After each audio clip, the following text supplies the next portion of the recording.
असतो मा सद्गमय तमसो मा ज्योतिर्गमय मृत्योर्मामृतं गमय.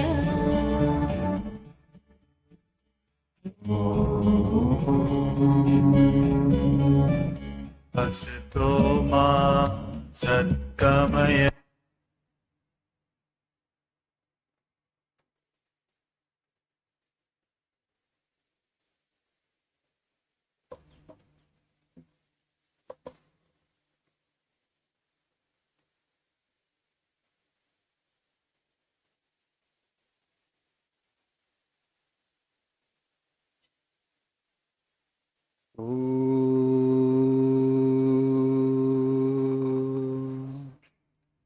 सहनावतु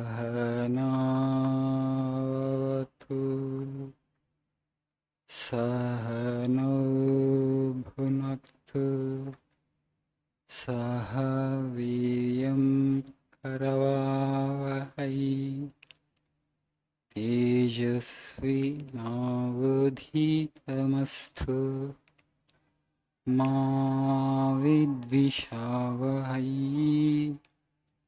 ॐ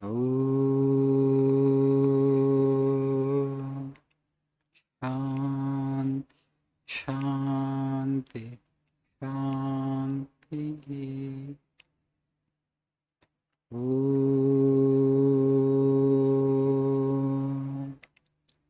असतो मा सद्गमय तमसो मा ज्योतिर्गमय मृत्योर्मामृतङ्गमय.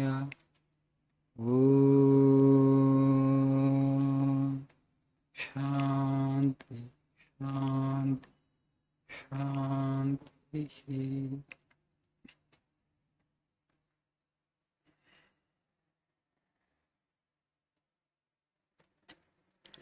Good afternoon, guten Tag.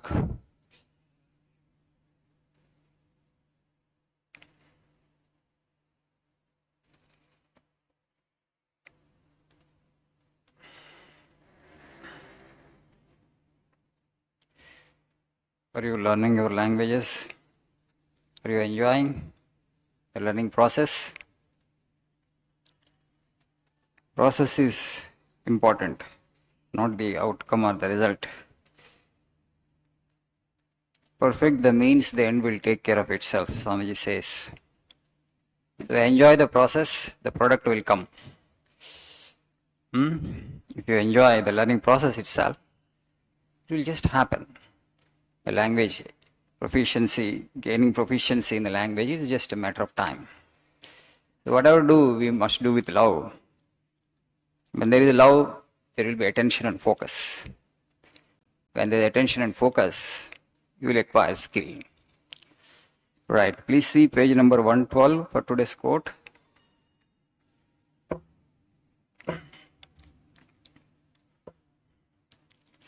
The last quote in the page. The uplift of the women, the awakening of the masses must come first, and then only can any real good come about for the country, for India. It is only in the homes of educated and pious mothers that great men are born. You could say the great men and women are born. So whenever Swamiji uses man or men, it meant the human beings. So uplift of the women and the awakening of the masses. Swamiji was the first person to talk about women empowerment.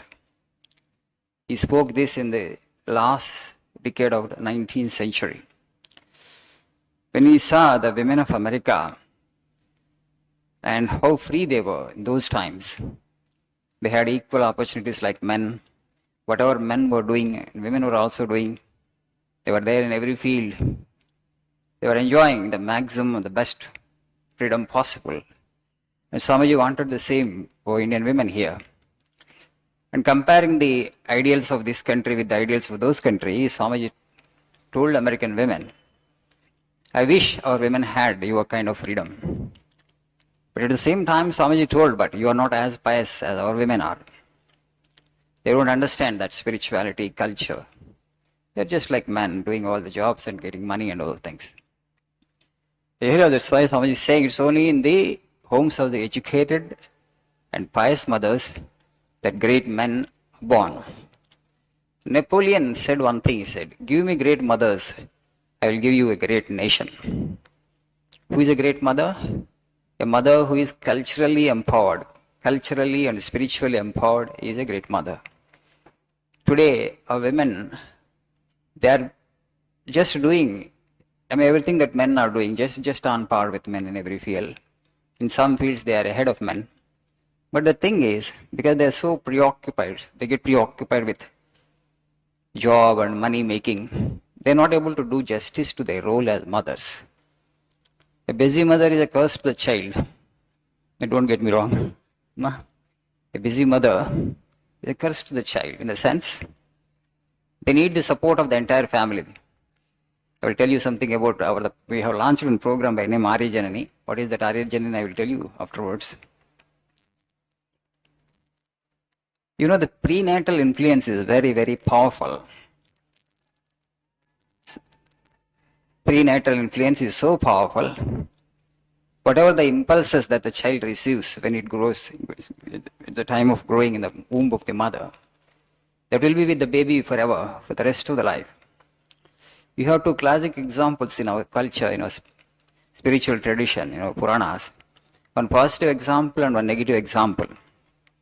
Duryodhana is a negative example and Prahlada is a positive example.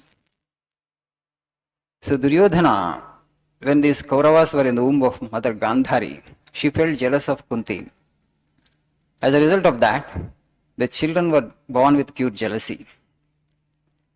When Dhritarashtra did this for Jata Karma for Duryodhana and the other Kauravas, birthrights, when they checked the horoscope, the astrologers advised Dhritarashtra, you abandon this child, they told him.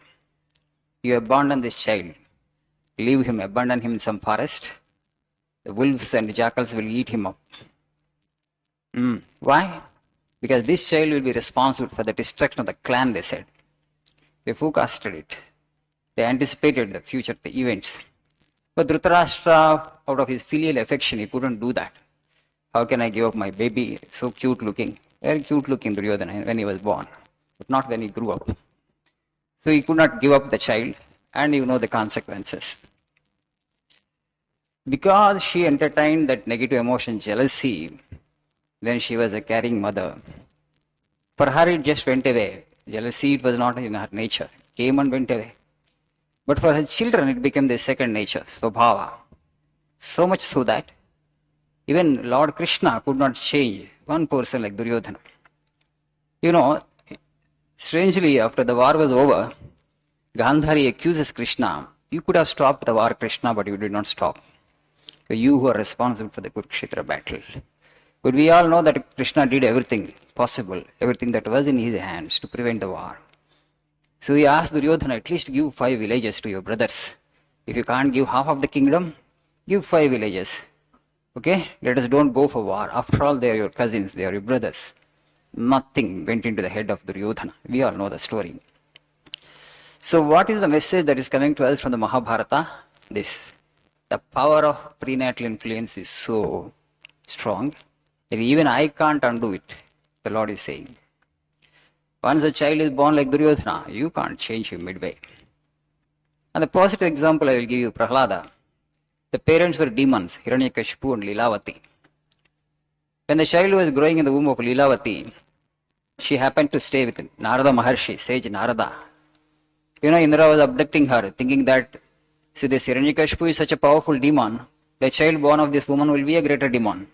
So it will be a threat to gods. So as soon as the baby is born, I will kill the baby and I will leave the woman. Yes.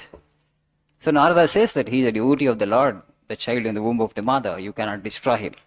So out of respect for Narada's words, Indra leaves the place, leaving the woman in his hands. Narada takes her to his ashrama and narrates the stories of God every day to Lilavati, Hiranyakashipu's wife. Okay, she being a Asuric woman, she would doze off as soon as she starts something divine. But the baby was so alert, so conscious. The baby would absorb everything, whatever the Narada had said. And as a result of that, a Parama Bhagavatuttama was born to a demon couple. So that we all study, as you know, the modern generation, that characters are transmitted from parents to children through genes.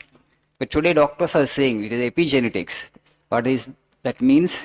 It is not genes, it is the environment that determines the quality of the child. It's not genes, that is the environment that determines it. 85% environment. What mother thinks, what mother emotes, particularly her emotional status or psychological status, is so important. If she is in a negative state of mind, it affects the child in a negative way. Okay? And so much so that afterwards you cannot undo it by any means. So you need to be very alert. And women need the support of the entire family, particularly husband, for them actually to bring a beautiful child, a healthy child into the world. So there is a lot to tell this. It's a big subject, vast subject. The remaining part of it I will cover tomorrow morning. Okay? Thank you. Nice afternoon.